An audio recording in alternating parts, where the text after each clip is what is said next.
সিলেটে চলছে উৎসবের আমেজ। পুরো সিলেট মেতেছে বিএনপি চেয়ারম্যান তারেক রহমানে। তবে শুধু যে বিএনপি চেয়ারম্যান হিসেবে সিলেটে উৎসবের বন্যা বইছে তা নয়। ২০ বছর পর জামাই পা রেখেছেন সিলেটের মাটিতে। সিলেটের দক্ষিণ সুরমায় তারেক রহমানের শ্বশুরবাড়ি।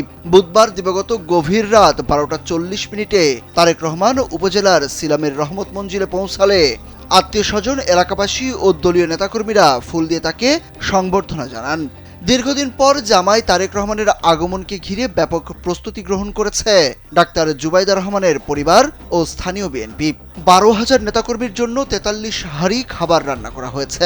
শ্বশুরবাড়ির স্বজন ও স্থানীয় বিএনপির আয়োজনে বেগম খালেদা জিয়ার রুহের মাগফিরাত কামনায় দোয়া মাহফিলে যোগ দেন তারেক রহমান।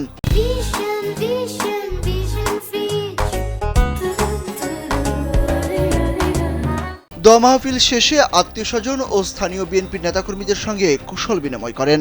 সেখানেই সংক্ষিপ্ত এক বক্তব্যে তারেক রহমান বলেন, ডাক্তার জুবাইদা যেমন আপনাদের সন্তান, আমিও আপনাদের সন্তান। আমার দাবি রয়ে গেল যাতে ১২ তারিখে এই এলাকা থেকে ধানের শীষ বিজয়ী হয়। আপনাদের কাছ থেকে এই জবান নিয়ে গেলাম।